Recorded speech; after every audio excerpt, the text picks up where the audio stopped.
Is this thing on? Welcome back to Big Mouth, and fancy seeing you here in June. A very welcome, my friends, and especially my enemies. Come in, sit down, no touching.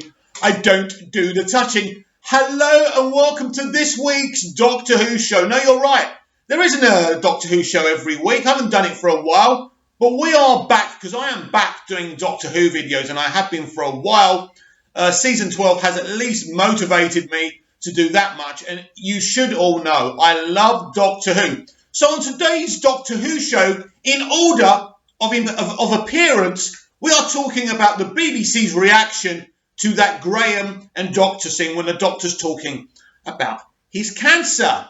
And then I'm going to rank my top 5 favourite Doctors of all time. No, Jodie, regrettably, isn't there, and nor is Peter Capaldi.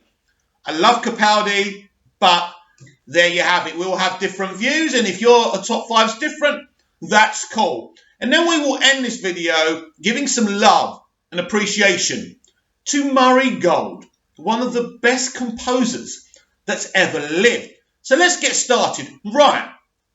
In this week's Doctor Who, near the end of the episode, Graham talks about the nightmare he had, about having cancer, having 2 days to live, how it made him think again that it could happen to him at any time. The Doctor then said, I suppose I should say something comforting, and Graham says yes. And she goes, still socially awkward, I'm going to walk away now.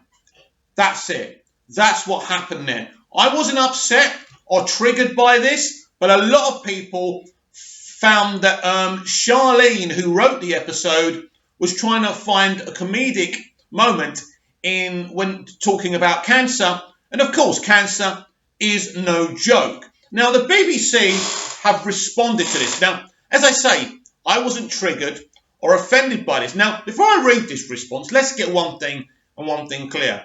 The Not My Doctor Brigade have found this and are using this as a stick to beat Chibnall with, because they still haven't forgiven him for casting a female doctor, right? We know that.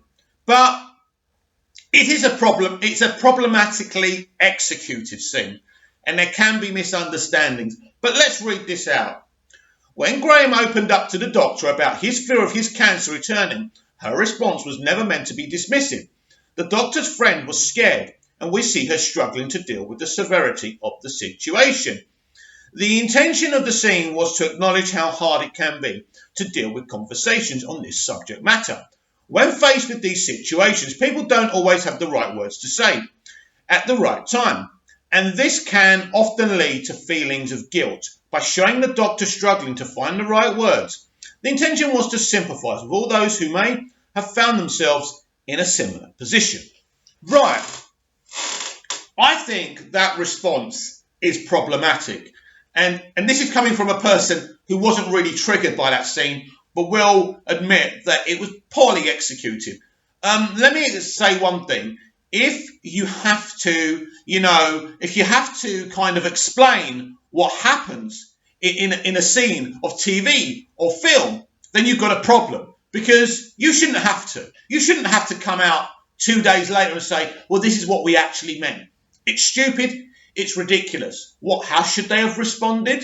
They should have just said, listen, we're sorry for offending people. We tried to do this. We tried to show how socially awkward the Doctor is. This is part of a long-running theme. The Doctor's always been socially awkward.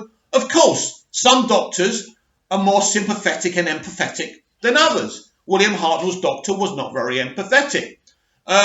Peter Capaldi's Doctor didn't start off being very empathetic and kind of evolved as a kinder, softer, gentler Doctor, right? David Tennant's Doctor could be very empathetic, but when it came to Harriet Jones, he wasn't very empathetic when she shot down the alien ship. So the Doctor is this contradiction in terms. He's so many different things. She's so many different things. And I just feel that they should have just said, sorry, maybe the episode wasn't executed in the way that we wanted to show what we were trying to explain. But are we going to start a charity now for people who find it difficult to talk about cancer? You know, the priority should be the people suffering. whether it's mental health or cancer. And let me go into another element of this, why this scene was problematic, even though it didn't trigger me. It's the way they got Jodie to perform it. It was like she was kind of taking the piss out of him. That's what I mean. That's not what it's meant to do. But it was poorly executed, right? Really, really poorly executed in terms of the direction. Jodie's performance, the way she was told to perform, not Jodie's fault at all. You know, there's a director there. The writers would be there. Chris and Charlene would be there and tell them what they wanted from that scene. And the way Jodie was directed to perform was totally wrong. It looks like she is dismissing him. She literally looks like she doesn't give a shit. So, pretend I'm Jodie, right? So, Brad's coming out with his lines, and very emotionally compelling lines about having cancer and his fears. First of all, the empathy's got to be in the eyes. Even when a character has a go at someone in a soap or something, when that character leaves, you always get the empathetic, regretful look. So there should always be this emotion. And then she goes, I suppose I should say something comforting, but still looking empathetic, right? Then, when he says yes, she goes, look, still very socially awkward. I'm sorry, but I'm going to have to walk away now. And you do it in a way that explains where the doctor's coming from. It works. But she's kind of being sarcastic in her tone. And as I say, the way they direct Jodie to act sometimes, I've said this before, sometimes Jodie, like in The Woman Who Fell to Earth, is very like the Doctor. The way she was directed in that episode was really, really good. And I felt it. You know, I'm just travelling, I'm just trying to fix things, like when she does that little speech at the end of A Woman Who Falls to Earth. I really feel it's a different Doctor, but it's the Doctor. She explains in that episode to the new companions, the fam, right, and how her people are gone and she's just travelling around. I liked that. That was interesting to me. But they didn't stay on that narrative. And this is what's made Chibnall's era kind of problematic in places. And I just feel here this was a great example to show that the Doctor is a contradiction in terms. The Doctor is socially awkward if they got her to do it in another way. And I think this is why people were triggered about it, because it did look like a kind of gag. It was really, really badly done. And when I watched it, I wasn't offended. I can understand how people responded. But when I saw it, I just thought this, because I'd read what people had said before I even rewatched it, right? So when I rewatched it again, because I get to see the episodes before they actually air. So when I first saw it, I was kind of all right with it. But then when I rewatched it after I saw people's comments on Twitter, I was like, this is really cringy. This is really awkward, because I can hear Graham spilling his guts and her attitude is like she doesn't give a shit. Now, we know that's not the truth. We know that's not what she was trying to do. Or was she? Is this part of the politically weaponized culture that Chris Chibnall has brought in to Doctor Who? And not just Chris, it's the fandom menace as well. They've politically weaponized this show as well. Let me say something. I think we live in a beautiful era of television and film. When you look at the production values now on Doctor Who, the way they shoot, it looks beautiful. We live in a wonderful era. We're very, very lucky. But what's sad is that the industry and many of the consumers of TV and film have weaponized this industry on both sides. And you are ruining it for the rest of us. So let's just say Charlene James is a feminist. Maybe she thought it'd be funny if this man is mansplaining about cancer. I don't know if this is what she did, right? And then the Doctor, who's a woman, is just going, boring. Because that's what Jodie's attitude was. Did they do this purposely without being blatant about it and thinking no one was going to notice and they thought it was funny? Maybe. And this is what I mean. We are living in an era where the industry and the consumer is politically weaponizing this content. As my dad always says to me, don't talk about politics and religion at the dinner table. This is where we are now. And you know what? Both sides, you're ruining it for the rest of us. The extreme left, the extreme right. I don't care about politics. I don't care who's Prime Minister. I don't care. I just want to enjoy my freaking TV, and you are spoiling it for the rest of us. So I think this is a crap response. I think this response is a bad response. It makes them look stupid. And the way they're actually explaining what they were trying to do, they were trying to represent people who are on the other side of, so that not the victims. So we're all victims now, right? There's got to be a representation for every single dot. It's crazy. It's crazy. And let me say something else. When you turn Doctor Who into EastEnders, that seems to have to deal with every single social issue now. Mental health. What's next? Is a doctor going to be an alcoholic and the fam have got to take her to AA? How far does this go? Now you can do I don't mind political commentary. I don't mind talking about social issues. It's really difficult to deal with social issues like cancer in just one episode. Graham had cancer. He's a cancer survivor, but it's hardly ever been mentioned. I came up with some Doctor Who fiction about Graham where I wrote him in cancer, having cancer, but then when he meets the doctor, he's at a stage where he thinks, have you ever seen is it the film Fearless with Jeff Bridges? Something like that, right? He survives an accident and he thinks he's immortal. He thinks he can't die. So my idea, and I thought Chibnall was going to come up with this idea, was that Graham's a survivor. So he feels this is a message that he's been reborn. And this could be a point of clashing with the Doctor. That would have been really interesting because Brad Walsh is a really good actor. He showed that in Law and Order. But this is my problem. He hasn't fleshed out these companions. After all this time, we got some fleshing out in this week's episode, right? Can you hear me? Which was great. It was great fleshing out.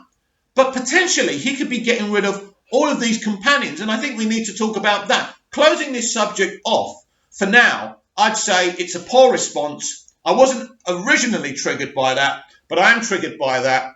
All really what they should have done was give out an apology because it was badly handled, and that's the rest of them. Right.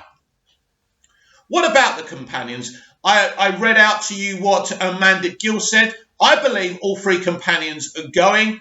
It would be amazing that these three characters have... I feel sorry for the actors. If they're all going, it's not their fault.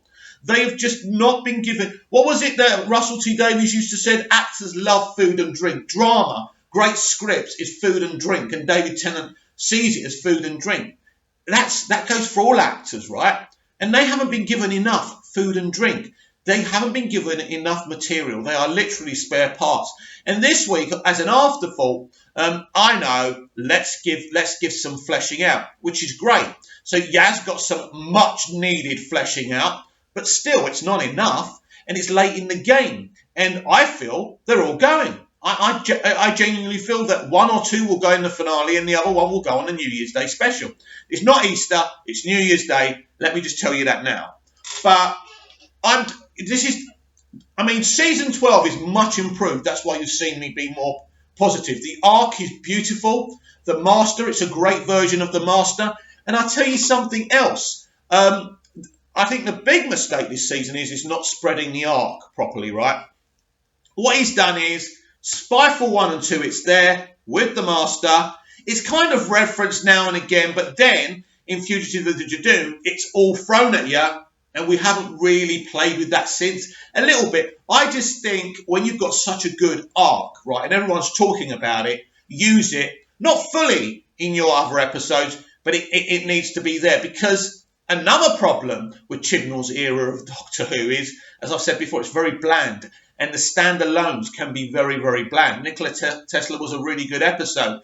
But when you haven't fleshed out your Doctor enough, and they haven't, they started doing it a little bit this year, still not enough. As I say, the way they direct Jodie to perform the Doctor is all wrong. It's too bland. It lacks personality. She's not her own Doctor.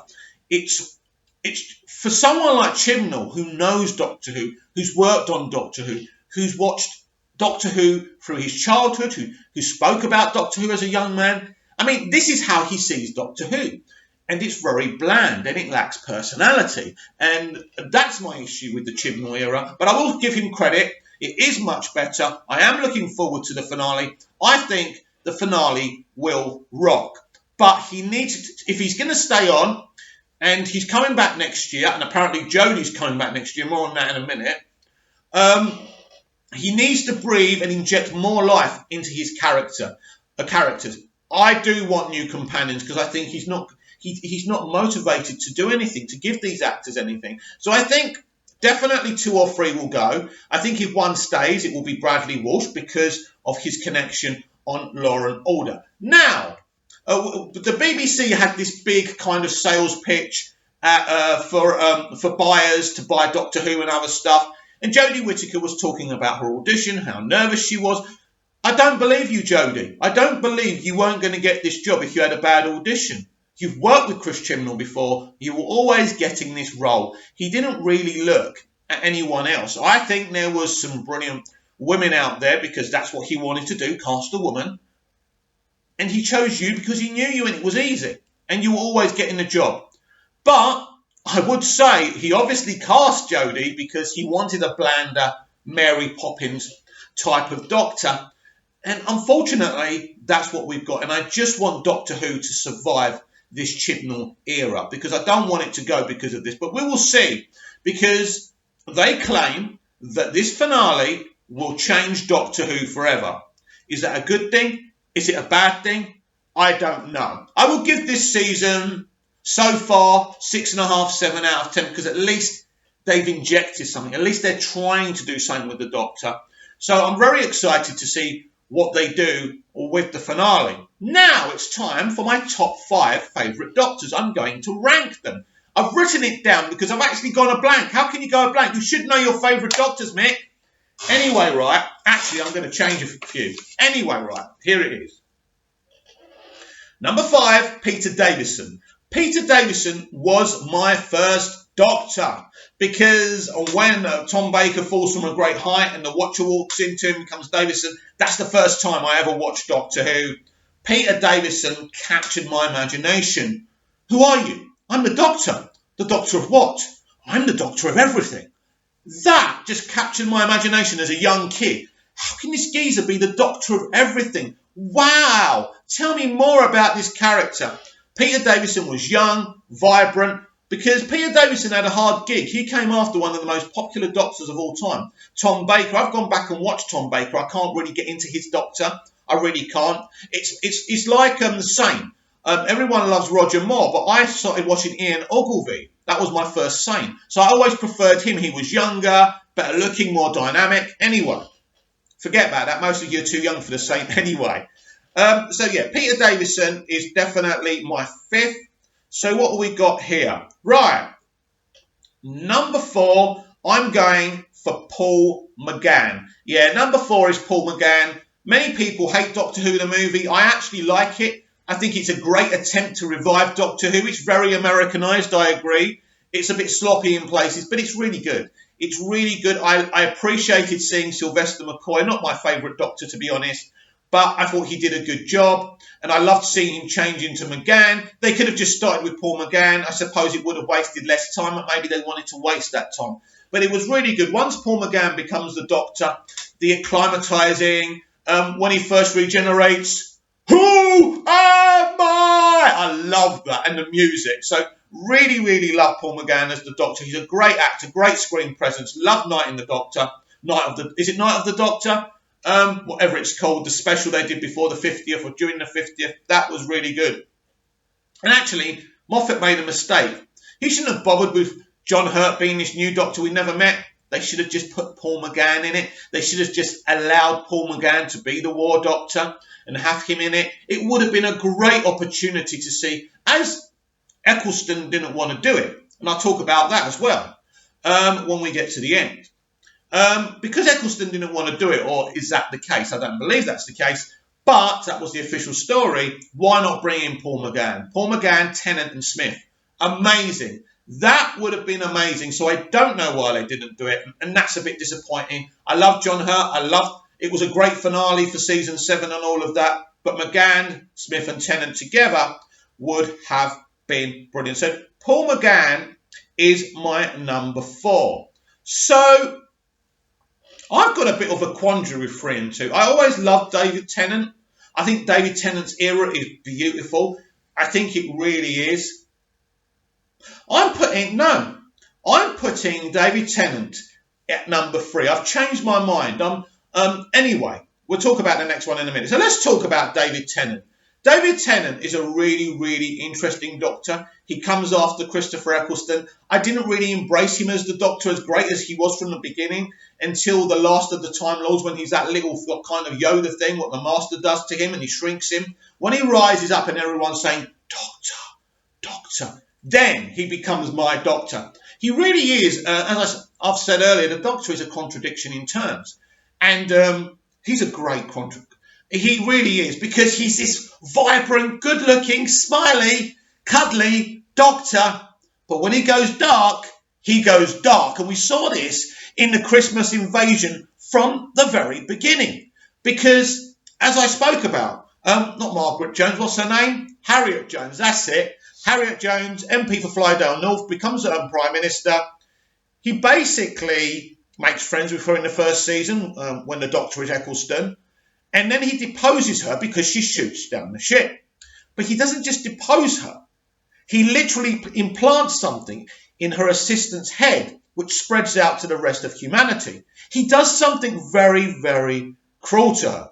So although he's a bubbly, hello, I'm the Doctor, he's also very, very dark. And when someone pisses them off, like the Sycorax, when he goes back on his word and he pushes him off the edge, right? He goes, no second chances. I'm that kind of man. Loved that. And The Waters of Mars is a great example. This is an episode where Russell T Davies knows he's going. He knows no one's going to stop him from doing whatever he wants. So he really, really takes the Doctor to a dark place. He arrives on Mars, but then he realises it's a fixed point in time. He can't change this. He can't save these people. But then he hears the echoes of all the people that he's lost, his companions. And it drives him insane. Insane. And he goes insane until the end, right? When this lady behind me, and I forgot her name, great actress, by the way, actually kills herself. Then he realises he's in trouble. He can't handle it. The people he's lost, he knows, he's heard the prophecy that he's going to die. One of my favourite, this is one of my all-time favourite episodes of Doctor Who. It's so amazing. So amazing. And and if you want to talk about education, this is what Chibnall doesn't get. You can be very educational in an amazing, compelling episode of Doctor Who. This episode's entertaining, it's dark, it's gritty, but one of the best lines is, Walter always wins. And of course, Walter does. Think about it. You can't beat Walter. What can stop Walter? Even if you put rocks there, in the end, it's going to seep through. It's a great statement. Very, very clever. And this is what Russell did. He could be educational, but he never sacrificed education or representation or inclusion for the entertainment. All those things were still there. And this is the problem with people like Chibnall these days. They're so politically motivated, they don't think entertaining people is important. And so David Tennant, I'm putting at number... Is it number 3? I've spoken so much, I've forgotten. Anyway, my top 2... Well, I'll tell you who my top 2 are. I won't yet tell you in what order. It is Christopher Eccleston and Matt Smith. I think these are the 2 Doctors that there's ever been. So, with no further ado, I'm going to say that Matt Smith is my number 2. And that doesn't mean I hold him in any less regard to Christopher Eccleston. So, I need to talk about this. Russell T Davies, his era, was so amazing. And what he did with the 10th Doctor was so amazing. It was really difficult for me to integrate myself in the Stephen Moffat era, because as soon as Stephen came in, he changed everything. The look of the TARDIS. Matt Smith was such a dramatically different Doctor, and he was really difficult to get used to. And I just couldn't embrace him at all. I'm a Doctor Who fan, and I always watch Doctor Who, even if I'm finding it difficult to embrace a new era, and it was so different. But season 5 was a really good season, and I enjoyed it. I just couldn't get into Matt's Doctor. And it was only the Snowmen where I actually said, yes, he's the Doctor, he's my Doctor, I love him now.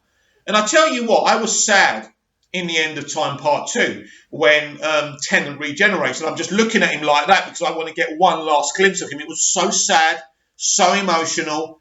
It was amazing. But Matt Smith's final scene just fucking broke me up. It was amazing. I was listening to Murray's music, and we're going to talk about Murray at the end of today's Doctor Who show. But that farewell, we all get old. We all change. It's so true, and the way Matt performs it. I was, in the end, from not getting into his Doctor, I was so gutted that he left. So gutted. And when his Doctor rings up Clara in Deep Breath, right? I'm thinking, I want you back. I don't want you to go. And he was such an amazing Doctor. Matt Smith. And this is weird, because Matt Smith always said he wanted to beat Tom Baker's appearance record. Wanted to do as many seasons, as many episodes, more. And then all of a sudden he left. He was about to sign up to do Series 8. Nobody truly knows what happened, if he was getting other opportunities. I know that he was very, very close to Karen Gillan, and I forgot the other guy who played Rory, and I quite like him. He was amazing in Legends of Tomorrow as well. But he was so close to those guys, and I think once they left, he just saw the other side of the pond. He saw Karen being really successful, and he thought that was the right time to leave. I think that Matt Smith's got unfinished business at Doctor Who. I always do. And I would like to see him at least maybe in a film, in a limited Doctor Who series, because he was so good. And I was so utterly devastated when he left. So my top choice is Christopher Eccleston. Now, if we call the Doctor a contradiction in terms, so is Chris Eccleston. Chris Eccleston is a socialist. He doesn't like people mistreated. Now, it didn't take me any time at all to get used to Chris's Doctor. Chris has got great screen presence. Chris is everything that Jodie isn't. He has the chops to be a lead. He has the presence, right? And he took this, the black leather jacket. He took it from. He went in there and he goes, right, I'm the Doctor. Don't fuck with me. And that was the whole thing with the Time War. Russell did a great thing with that. It was something that may have not have worked and may have pissed kind of Doctor Who fans off, but I think it really worked. This battered Doctor, this angry Doctor. We see it in the episode Dalek. So Chris Eccleston is a great actor. Now we know that the BBC, when he left, they actually blocked him. They blacklisted him. They literally blacklisted him from being on the BBC.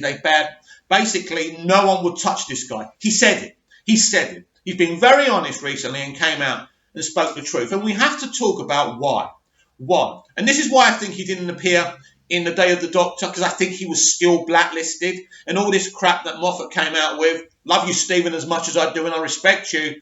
No, absolutely not. He was blacklisted still, and that's why he didn't appear. I think Moffat had talks with the BBC, and they wouldn't budge. But what we have to look at here is what happened. Why did they blacklist him? What happened? I think that Christopher Eccleston was very protective of Billie Piper. She was an inexperienced young actor at the time. She'd obviously been famous through being with Chris Evans and being a pop star, but she was new to this industry in a lot of ways. And he was very protective of her and very protective of his co-stars, his co-workers. And I think this is why he became very problematic to Russell, Julie Gardner and Phil Collinson, because these are producers. They want to get the job done. They're on a schedule, right? Anyway, it's sad. And obviously Russell T Davies won't say anything negative about him. But Chris has been very, very vocal, not blatantly saying anything negative about Russell, Julie or Phil, but it's obviously those three people he fell out with. I mean, I think one season was more than enough. I think he did a great job. And the great thing about him only doing one season, we always will remember him favourably. And I think he didn't do a bad episode. I mean, season one was amazing. It really, really worked. And I think him and Billy had better screen chemistry, right, than David Tennant and Billie Piper did. I really do. Because to me, even though Russell was threading in this love story, it didn't seem like a love story to me. It seemed like an older brother and a younger sister together, having a string of adventures. It's only really when it was really pointed out to me that they were trying to make it romantic. For me, it worked well. I don't think it ever worked, but obviously it worked better with Tennant because he was younger, he was more youthful and vibrant. I don't think they should have ever gone there. I don't think it really worked, and I never felt that these two people were in love. But that's what Russell wanted to do. He's a really romantic guy, and it worked for so many people who watched Doctor Who back then. But Christopher Eccleston really is the Don of Doctor Who. He was amazing. He's my favourite Doctor. I do hope he can do Big Finish one day. I do hope he can come back in some kind of 5-Doctor scenario because he was so amazing. But even if he doesn't, I will always appreciate his Doctor. He was absolutely one of the best ways to go at Doctor Who. As I say, tall, great screen presence. I really loved Chris Eccleston as the Doctor. So they're my top 5 picks. They're my favourite top 5 Doctors ranked.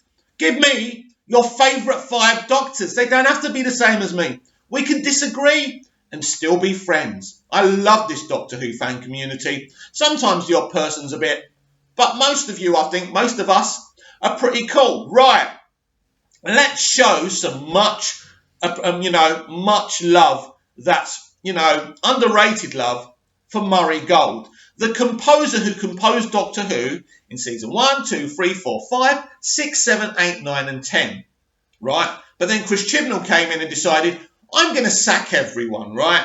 And pretty much employ people in terms of the inclusion ratio. That's what happened. So I think Sagon Akinola is a really good, solid composer. I suppose when you want your era to be so mundane and mediocre, you want a mundane and a mediocre kind of McDonald's background music. And that's what Sagon Akinola does. Now, I will give you one thing. The reveal of the Master in Spyfall, his music, his theme for the Master there is brilliant. And I can't wait to hear that again. But Murray Gold really is a British John Williams. It's that big, loud music. It's those beautiful themes, the Doctor's themes. Ooh, I'm making a prat of myself, but you know what I mean, right? And da da da da da da da da da. I'm trying to do the other theme and it's not working right, but you know what I mean. It was so brilliant. It was so Hollywood, and it worked for this new era of Doctor Who. And Russell T Davies did a great job bringing this guy in. What about the Doctor Who concerts we've had? Murray Gold's music was brilliant, giving this adventurous romance about Doctor Who, and it really worked. And I just really wanted to talk about him briefly because he really brought so much to New Who, and he's well missed. And I hope when Chibnall goes, we can get this guy back. We can get that sense of Star Wars, that big, loud music. A lot of people don't like that for Doctor Who. I do, and I think it worked. And Murray, you are so missed, my friend. Really, really missed. But what do you think of Murray Gold? What do you think about my top 5 rankings of my favourite Doctors? And what do you think about the BBC's reaction to that Dr. Graham scene? Comment down below. Tell me what you think. Like, share and subscribe. Please share the video, share the channel, and I'll be back tomorrow with even more Doctor Who content. I nearly forgot what content was. I'm going mad. But anyway, come back tomorrow, even more Doctor Who, and who knows what news is going to break for us to react to. See you then.